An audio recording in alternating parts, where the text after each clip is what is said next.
대통령실은 한동훈 대표의 조기 퇴진 국정 배제 요구에 별다른 입장을 내놓고 있지 않습니다. 용산에서 한 대표의 입장이 당의 입장으로 이어질지 여부의 촉각을 곤두세우는 분위기인데요.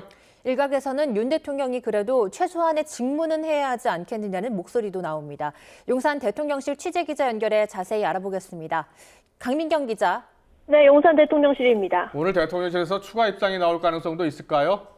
상황은 유동적이지만 가능성은 작아 보입니다. 대통령실 고위 관계자는 통화에서 오늘 윤석열 대통령이 추가 입장을 내진 않을 거라고 밝혔습니다.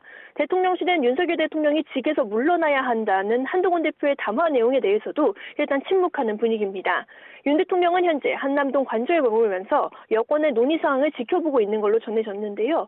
탄핵소추안이 국회 문턱을 넘지 못하면서 직무 정지의 위기는 넘겼지만 국회를 중심으로 국정수습 방안이 논의되는 만큼 여의도의 상황을 조금 더 지켜보는 분위기입니다.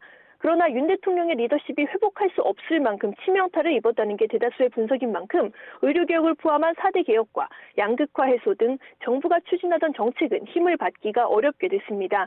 정상 외교 등도 차질이 빚어질 전망인데 특히 내년 1월 출범할 트럼프 2기 행정부와의 관계 설정 등도 난항이 예상됩니다. 네, 한동훈 대표는 윤 대통령이 퇴진 전에도 외교를 포함한 국정에 전혀 관여하지 않을 거고 질서 있는 퇴진을 추진할 거라고 밝혔는데요. 대통령실도 이 부분에 대해서 어떻게 준비하고 있나요? 1차적으로는 한 대표의 발언이 여당의 결정으로 최종적으로 이어질지 여부부터 주목하는 기류입니다. 국회 상황을 지켜보고 여당의 결정에 따르겠다는 겁니다. 대통령실 핵심 관계자는 통화에서 거취 문제를 당에 일임한 만큼 여당에서 나오는 내용을 받아들여야 하지 않겠느냐고 말했습니다.